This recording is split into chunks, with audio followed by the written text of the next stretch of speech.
Now, what's really sad before I start in on this is Rob in England. Now, of course, it is 4 o'clock in the morning there, so it's not that unusual, but unfortunately, he's not in the chat with us right now. I'm about to read his mirror moments. I know he was planning to be here.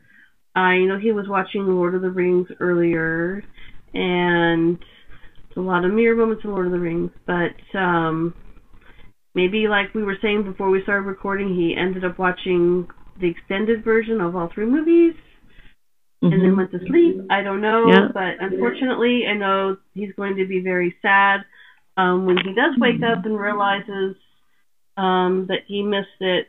I know he'll be heartbroken because he was really looking forward to being here tonight for my last hosting of a podcast of Lost Mirror Moments. So I'm sure he just fell asleep. So what's that? I'm sure he just fell asleep. Oh, I know he did. Yeah, 4 o'clock in the morning there. Yeah. He was watching. He was like fell asleep on the couch or whatever. I'm sure. Yeah. But he did give you a mention. He gave you a mention on Twitter about your last podcast. As a host. I can find it. Yeah, as a host. And let me make that clear, because I don't want people to think that I'm not going to be at the finale, because I will be calling in. So. Yes, that's true. So let me read that real quick, because I don't think you will. But you know me so well. Yeah, I do. Like, she's not going to read it. I better read it for her. No, I'm not. He put it on the Twitter longer thing. Yeah.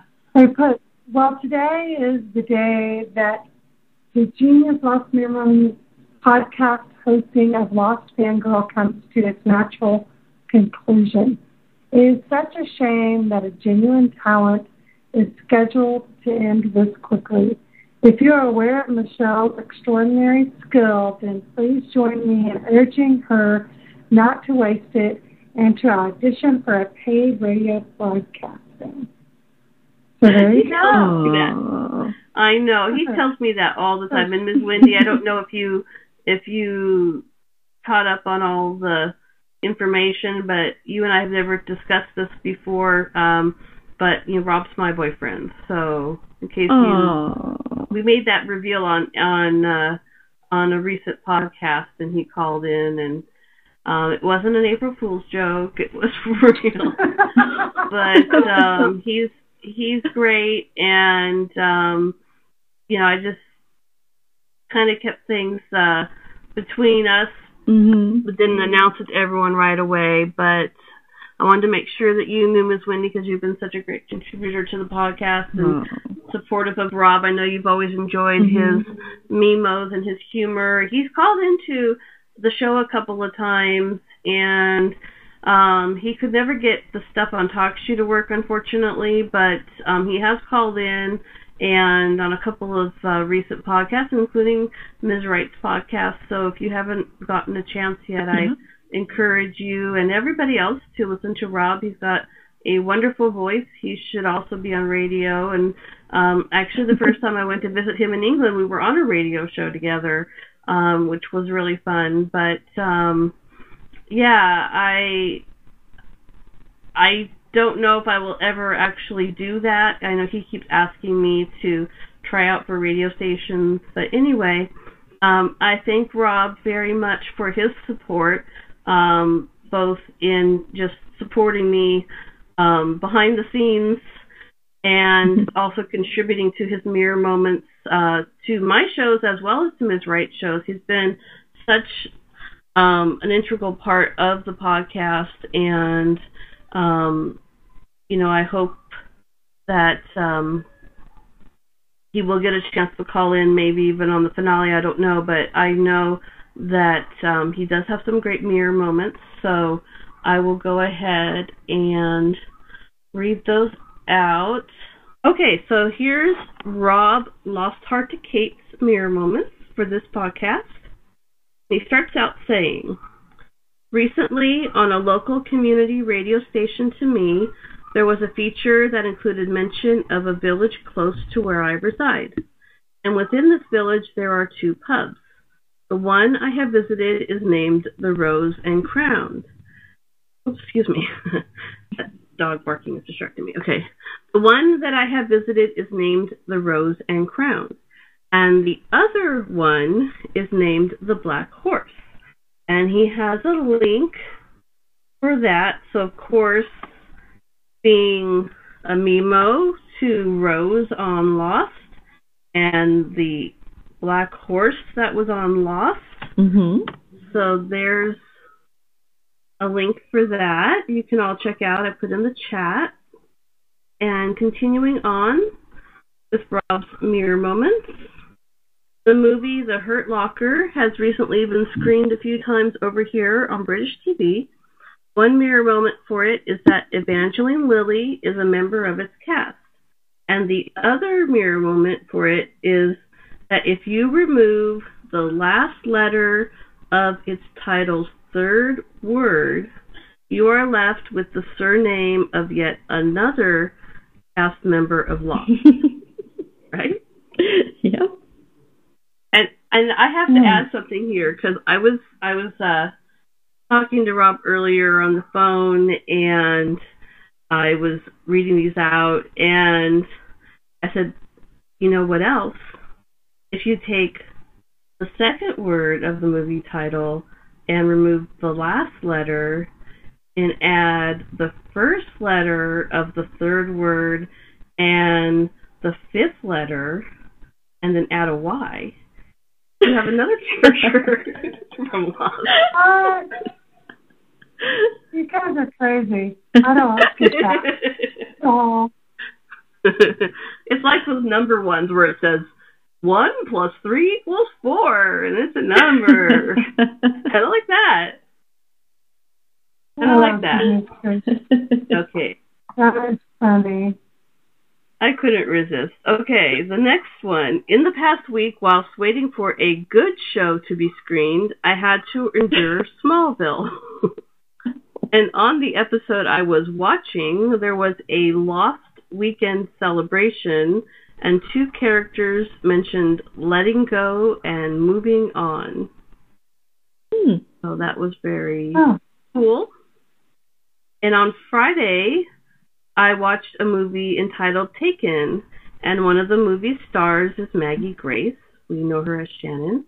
Maggie's character early on in the movie is seen riding a black horse, and her character is later seen being abducted, which reminded me of the others abducting the survivors of Oceanic Flight 815. Okay, now for What They Died For. Widmore informed the fake Locke that Desmond was a failsafe. And of course, Desmond was the one who turned the failsafe key in Live Together, Die Alone at the end of Season 2. And in this episode, Jack revisited the famous Lost line, "Don't mistake coincidence for fate." But I wonder if it was by coincidence or by fate that a few hours previous to watching the young Jacob reclaim his ashes, I was conversing on a Facebook post about a song entitled My Ashes by the neo-prog rock act Porcupine Tree. And Porcupine Tree is responsible for penning and performing the song Great Expectations, which I utilized for a video I made for a past Lost Mirror Moments episode. So let me put that in the chat. Give me a second. It's a beautiful song. There you go. Okay, so that's in the chat. And going back, let's see.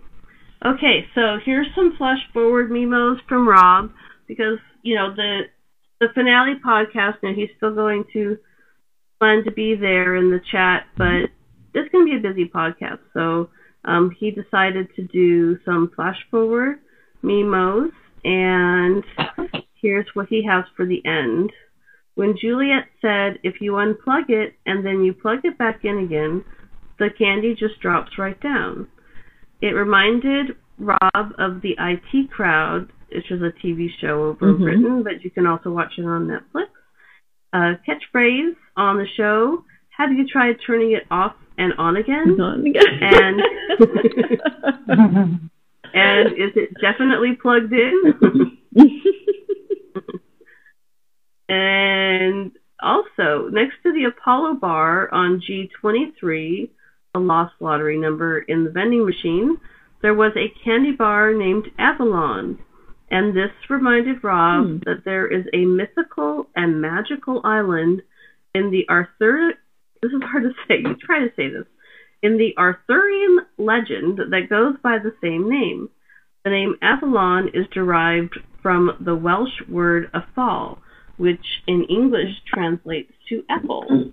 And speaking of Welsh and apple, I have cherished a misty memory of when I was a very young child visiting the Welsh cave system of Danar Ogof, and I can recall this cave system being the apple of my eye. And like the opening to the light in Lost, the Danar Ogof cave system's mouth opening also has a stream flowing from it and includes waterfalls and a light within it. So I'm going to post up in the chat, because wait till you guys see the one with the picture. The picture is just a more lush version of the cave. So this first one is the website for the caves. And the second one is a Wikipedia entry for Danar Ogof, which I think is funny because in Rob's notes he goes, as in Daniel, wink face. So thanks for that, Rob. Always got to get a mention of Daniel in there. And then this third one is the picture. And wait till you guys see this picture. It's amazing. Give me a second. It's very long, Ural. It's a picture of what again? It's a picture of the... Oh, you'll see. It's the cave. And you go, what? Wait till you see this. It's amazing. Okay, so there's a link to the photo. And I'm going to post it up. I'm going to look at it myself as well because it's just so beautiful. So the entrance to the cave? Yeah. It's amazing. It's really pretty. You see it. Yeah, I'm looking at it. It's really pretty. Yeah. And then the previous one was inside the cave, huh? It's the website and it talks about it. Yeah, and what I wanted to do is I was going over this with Rob, and because in Wales they have, of course, the Welsh language, and so things there can be difficult to pronounce. So I first looked at this and I said, how do you pronounce that? Because it's spelled Danyrogf. And it's just the way it looks, Danar Ogof.